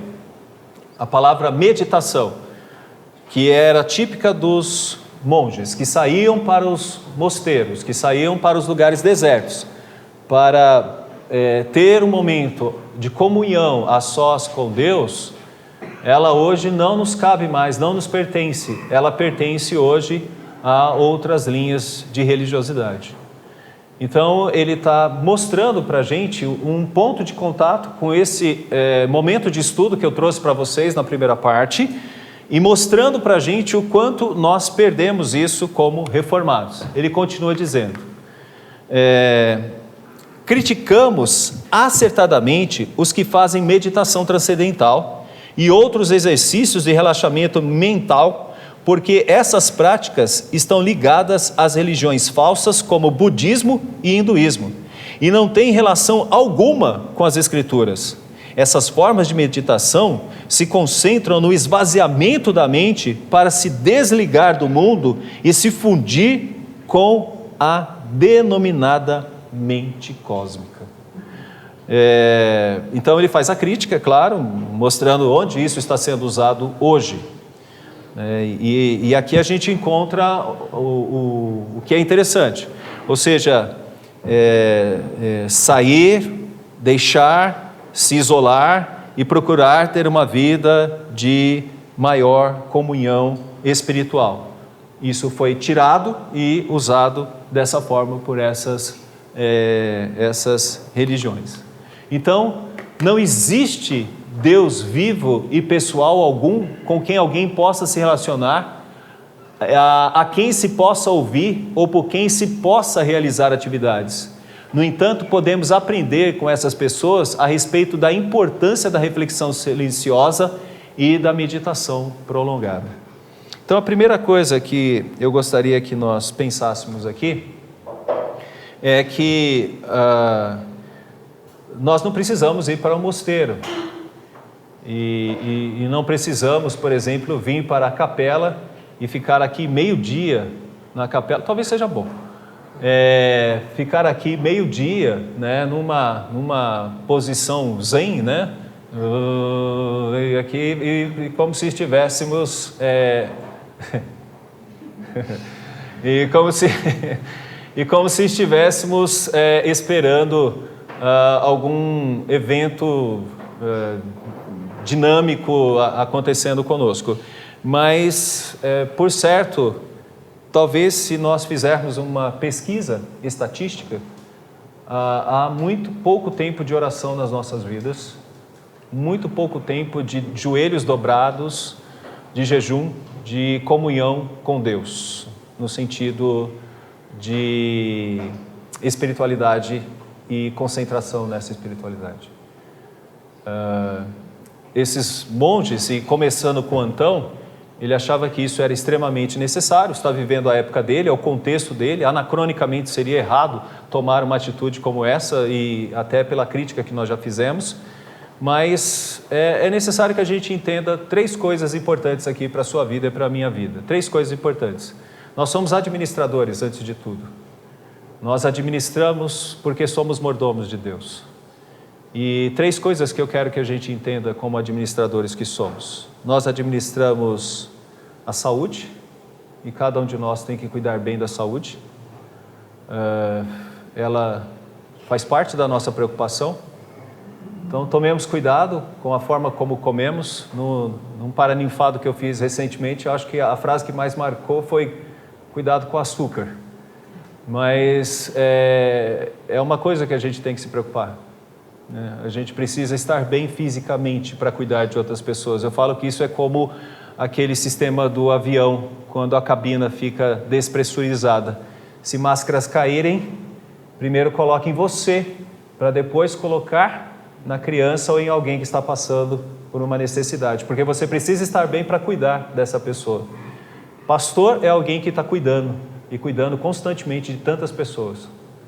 Você vai cuidar talvez aí de umas 30 famílias, umas 40 famílias, e pode imaginar o que é isso, o que isso pode causar na sua vida, né? Lidar com 40 problemas, lidar com 30 problemas, em meio aos seus problemas.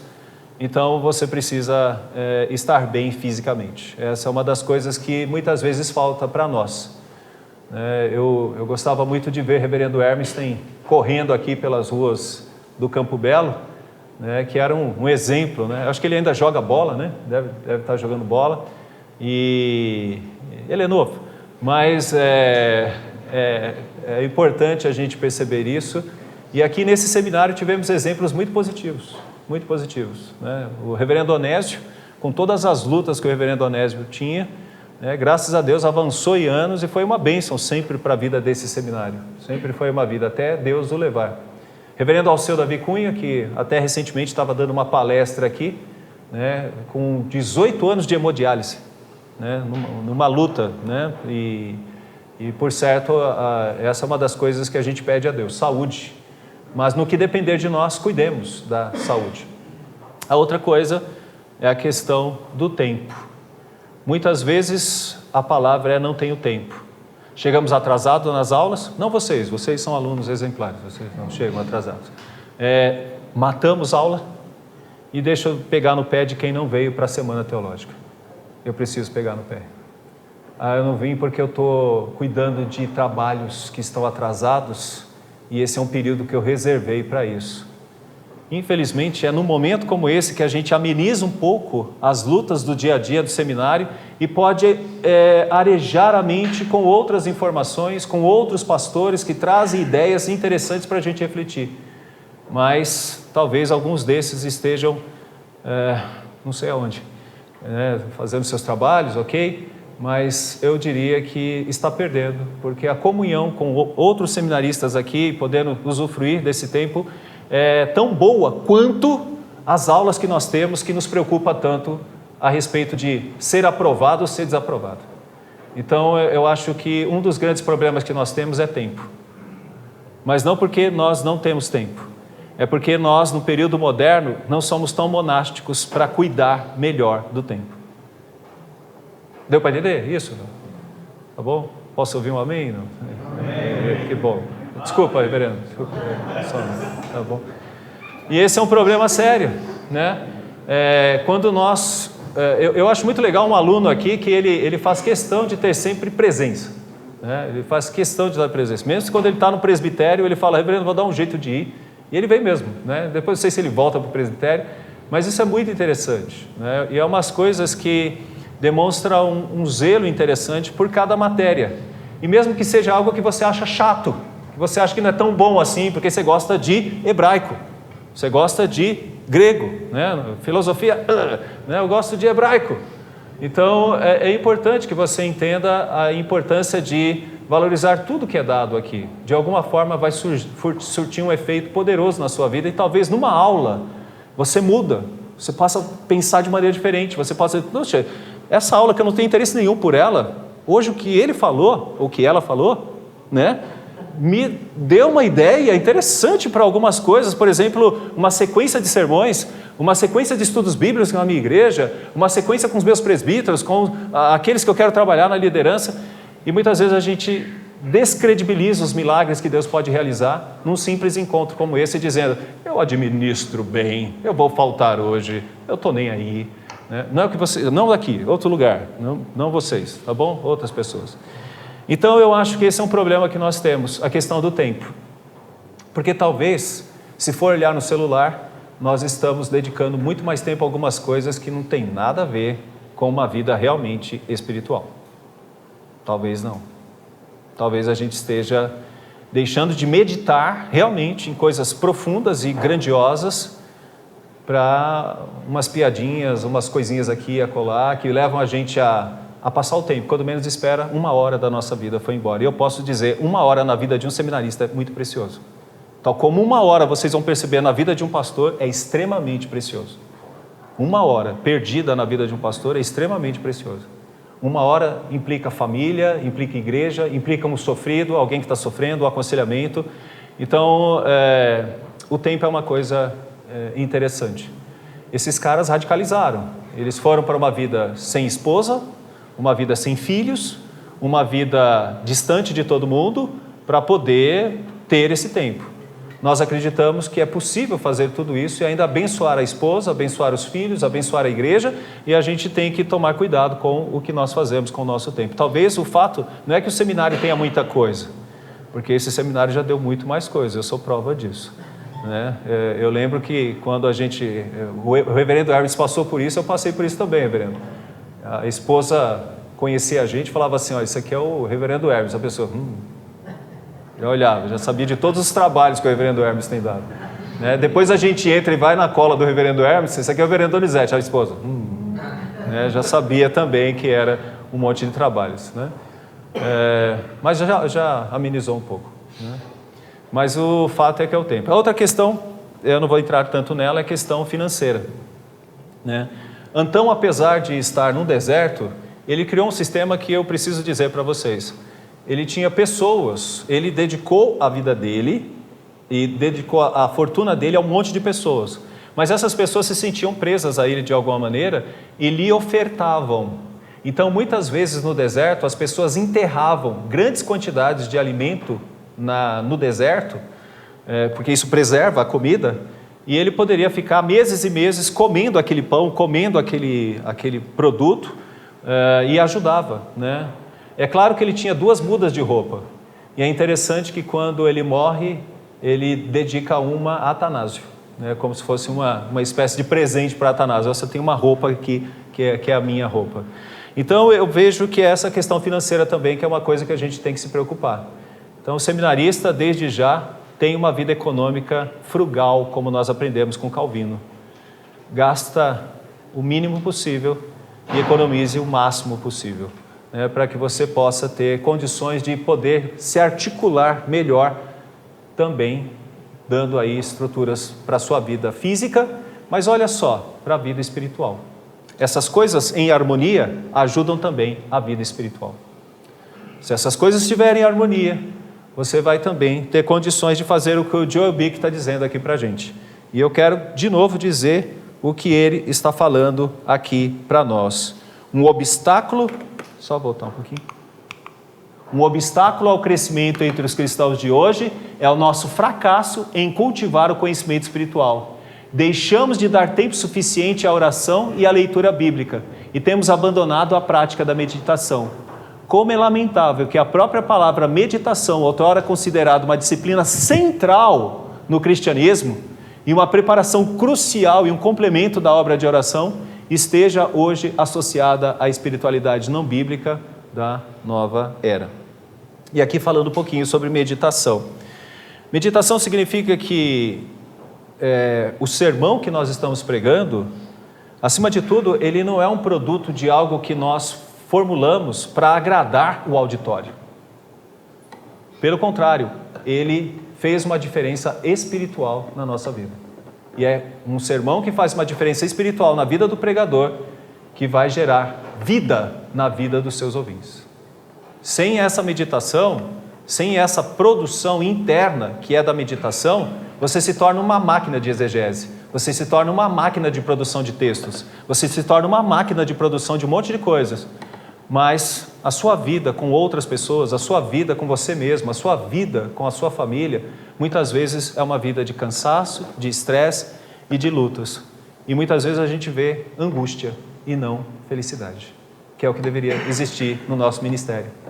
E as nossas esposas deveriam ser felizes, os nossos filhos deveriam ser felizes com isso, porque o que é produzido através da nossa meditação produz mudanças em nós, que automaticamente produz mudança naqueles que estão ao redor de nós.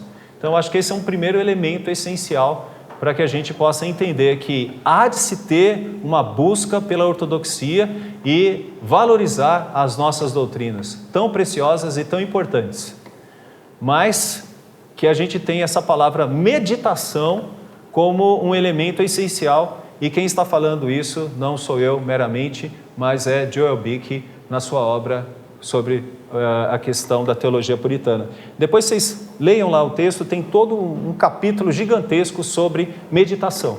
Eu achei aquilo fantástico e interessante, e o aluno que trabalhou sobre mais oração, numa das monografias que nós orientamos, ele se baseou muito nessa preocupação com o Joel Bick e com a teologia puritana a respeito de meditação. E meditação é se preparar para a ação, como a gente sabe, na compreensão da palavra, mas ela exige de nós um interesse muito, muito importante, que funciona antes de começar e depois de começar, e depois de terminar.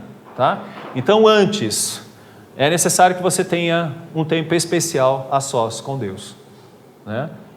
E posteriormente, é necessário que você tenha um tempo a sós com Deus e meditar em tudo isso. É interessante que Sócrates, ele passava por isso e algumas pessoas achavam que era louco, porque quando ele tinha uma luz, uma espécie de, como que se diz? Um insight, né? Boa palavra, insight, vamos ficar com ela. Então, insight, né? Ele ficava paralisado e ficava assim, ficava extasiado, né? E isso porque ele estava conhecendo alguma coisa. O David Nagel diz que quando nós passamos por isso, nós adoramos melhor a Deus. Essa é a diferença entre um pensador e um cristão. Quando ele vê isso, ele basicamente volta a Deus e fala: poxa, que precioso isso, que magnífico isso. Se o pastor já chega no processo de produção da sua meditação como algo que é apaixonante, é difícil ele falar isso para alguém do tipo: aceita, isso aí é bom, viu? Não, ele com certeza, né, dirá isso com empolgação, com ânimo, com alegria e com felicidade. Então esse é um primeiro detalhe que eu creio que nós podemos tirar. Atanásio estava em lutas terríveis, perseguições. Imagino que de uma hora ele está num lugar, na outra hora ele está fugindo. Eu creio que ele resiste muito pelas lições do próprio contexto do deserto que ele passou, olhando para o deserto que Antão vivia no seu mundo monástico. Tá bom? Primeira coisa que eu queria mostrar para vocês. Segunda coisa, aqui o Richard Baxter, né, que é muito importante para isso também. ele vai usar uma expressão interessante, né, na obra Medita Estas Coisas. Ele diz assim: como pode você demonstrar maior desprezo por alguma coisa do que em tirá-la da mente como algo indigno de ser meditado?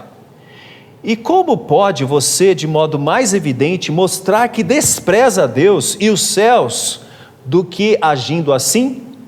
Se alguma coisa não é digna de ser meditada, ela não vale nada. Então, pessoal, aqui entra o detalhe que fez com que esses homens vencessem muitas batalhas. Era digno, era totalmente digno. E o que era digno? Na verdade, era quem era digno. Deus era digno. E por isso eles estavam dispostos a todas essas coisas.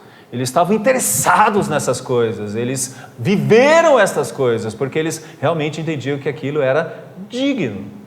E o Richard Baxter está dizendo isso: olha, quando nós não temos um coração em algo que é tão importante, é porque aquilo não tem valor para nós. E a gente poderia usar aqui o problema do coração. Onde está o teu tesouro?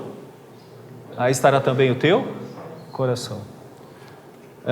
Então tomemos cuidado para não estudarmos textos de maneira fria, de queremos tirar meramente notas e passar pelo seminário meramente como temos que passar.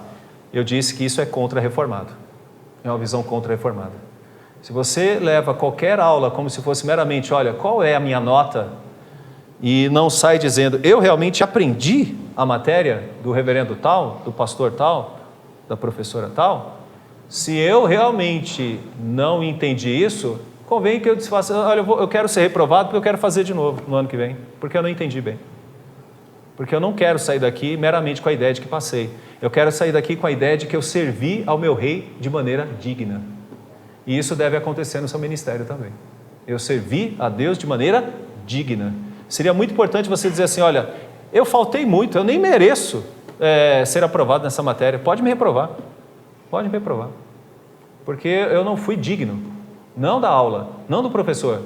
Eu não fui digno daquele que eu estou servindo, que é o meu rei. A importância de meditar nessas coisas. É sério, é muito sério. Mas, muitas vezes, somos católicos e uma alma católica. O que eu vim fazer no seminário? Pegar um diploma. Bom, muita gente pega diploma em tudo quanto é lugar.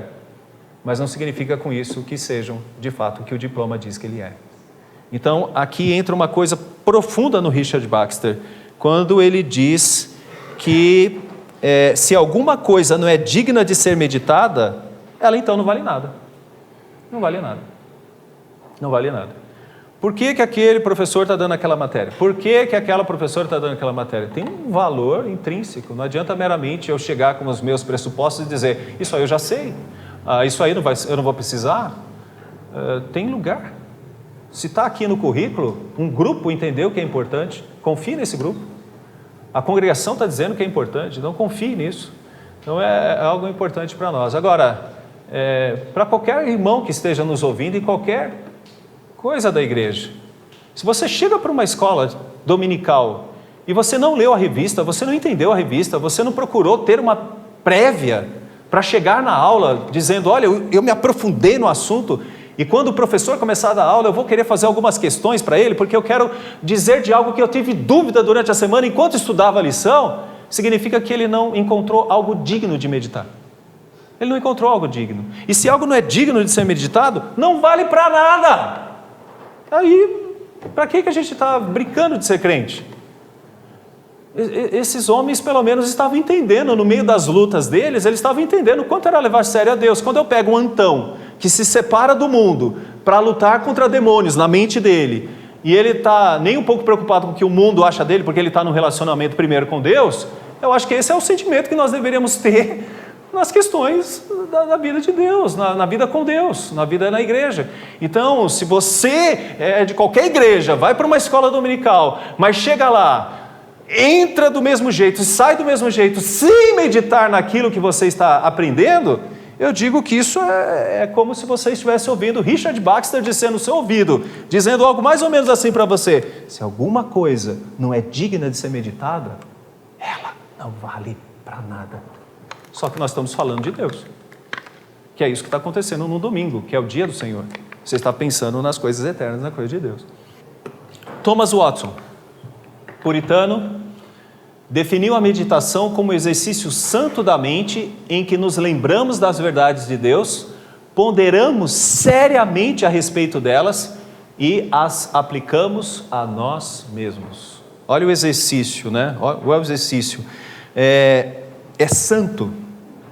É um exercício santo, onde você usa a mente é dedicada a entender, a compreender.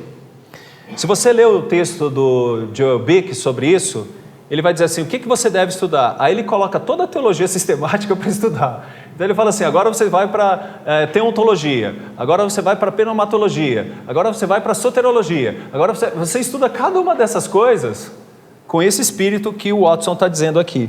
Um exercício santo da mente, em que nos lembramos das verdades de Deus, ponderamos, aí a expressão seriamente a respeito delas e aplicamos a nós mesmos. E isso causa mudança em nós mesmos, né? Agora um outro detalhe, saindo dessa linha, disciplina espiritual e intelectual. Atanásio e Antão demonstraram que a vida cristã requer estrutura e constância. A oração e o trabalho são expressões complementares de uma mesma disciplina espiritual. Orare et labutare. No campo acadêmico, isso implica estabelecer horários regulares para o estudo e a devoção, unindo concentração mental e reverência espiritual. A formação intelectual deve ser conduzida com a mesma seriedade e método que caracteriza a vida de oração, de modo que o saber não se torne distração, mas instrumento de santificação. Se eles iam para os mosteiros para buscar santificação, nós de alguma forma também estamos atrás disso e temos a oportunidade de fazer isso a cada momento. Então, disciplina espiritual e intelectual. É uma coisa que nós aprendemos com Atanásio e com Antão. Purificação das intenções e integridade no estudo. Ambos compreendem ou compreenderam que o progresso espiritual depende da pureza do propósito. Atanásio aplicava essa verdade à teologia, Antão à vida ascética. O estudo e a pesquisa e o ensino exigem o mesmo zelo. O trabalho acadêmico deve ser realizado com consciência moral e dependência de Deus, sem busca de prestígio, mas de fidelidade à verdade. A integridade intelectual é a expressão de adoração. O conhecimento, quando purificado das motivações egoístas, torna-se serviço à igreja e ao próximo. Torna-se realmente serviço à igreja e ao próximo. Unidade entre contemplação e ação. O equilíbrio entre oração e trabalho caracteriza o ideal monástico e a teologia pastoral de Atanásio. A contemplação forma o caráter, a ação manifesta o conteúdo da fé. No campo teológico e educacional, o mesmo princípio orienta a aplicação prática do conhecimento. Pensar corretamente deve conduzir a agir corretamente. A docência, a escrita, a pesquisa precisam nascer da comunhão com Deus e retornar a ela, com a expressão de serviço. A ação sem oração perde sentido. A oração sem ação perde consistência. O quarto ponto, a meditação como método de conhecimento. A espiritualidade de ambos está fundada na meditação, que é a reflexão ordenada e aplicada. Para Antão, meditar era confrontar-se com a palavra e com a própria alma. Para Atanásio, era compreender as realidades divinas à luz da encarnação. A vida acadêmica se beneficia dessa postura. O estudo torna-se um ato de meditação, em que o conteúdo é assimilado com profundidade e convertido em sabedoria prática. O saber cristão requer interioração e contemplação, não mera acumulação de informações. Eu posso dizer para vocês que muitos liberais que até nós usamos, porque tem alguns livros que são interessantes na área de pesquisa, podem ser observados e compreendidos, mas a gente sabe que eles estudam isso não como se fosse algo de valor espiritual, mas meramente um estudo acadêmico, um estudo religioso, quando sabemos que lidar com a palavra de Deus é lidar com a poderosa graça de Deus que é revelada a nós pela palavra. Quinto ponto, resistência espiritual e constância. Tanto Atanásio quanto Antão enfrentaram oposição, cansaço e isolamento, sustentados pela prática constante de oração e trabalho. Professora Raquel, quando eu vejo aqui alguns meninos que estão fazendo seminário, tem alguns aqui que parecem ter já, não sei lá, 18, 19 anos, a idade, né, vieram da UPA para cá, né? Então a gente vê, por exemplo, a força de um Atanásio que tão novo, já estava lutando a favor da ortodoxia, e é bom que comece logo cedo a entender que tem que ter força, tem que ter resistência, tem que ter perseverança para manter-se firme nesses ideais doutrinários que são bíblicos e que são dignos, como a gente diz, de vida e de morte. Então essa perseverança é modelo para a vida acadêmica e ministerial. Eu tenho visto, reverendo Márcio, alguns ministros dizendo que vão se aposentar. Quem é pastor aqui? Só o reverendo Márcio? Você vê se aposentando, reverendo, do ministério? Eu vejo que não dá para se aposentar de algo tão nobre, de algo tão maravilhoso. E tem alguns dizendo, eu acho que eu quero mudar um pouco de área. Eu acho que nós temos aí um problema, talvez, quando a gente começa a ver isso. E alguns querem mudar de área porque ser pastor é difícil. Desculpa, eu tenho que falar isso para vocês. Vocês querem ser pastor, né? Mas é muito complicado e difícil. Nós não temos estudos na nossa terra, mas nos Estados Unidos há muitos estudos sobre a forma como pastor é uma das profissões mais estressantes que as pessoas dizem que existe no contexto atual. Realmente é mesmo. Realmente é mesmo. Você acorda com problemas, vai dormir com problemas, se resolve durante o dia, mas aparece outro no final da tarde, e é uma coisa de grande luta. Mas Atanásio e Antão são exemplos de perseverança que compõem a história de homens que lutaram para coisas tão importantes como Nicéia. E neles também devemos medir, devemos agir e pensar como eles pensaram. Foi bonito cantar Deus dos Antigos, né? Porque essas pessoas tinham essa fé. A constância no estudo, a estabilidade emocional, a fidelidade no dever são expressões do mesmo princípio espiritual que moldou a vida desses dois líderes. Permanecer firmes em meio às expressões externas e internas, confiando que toda obra realizada na presença de Deus tem valor totalmente eterno. Conclusão: a vida e a obra de Atanásio e Antão ensinam que a verdadeira formação cristã une espiritualidade e trabalho. O saber nasce da piedade e retorna a ela. A oração molda o intelecto, o trabalho dá forma à fé. Essa é a essência do orare et labutare. Viver diante de Deus com mente disciplinada, coração devoto e ação coerente. Vou repetir. Viver diante de Deus com mente disciplinada, coração devoto e ação coerente. Vamos dizer juntos? Acho que é bonito a gente dizer juntos e vocês falam comigo.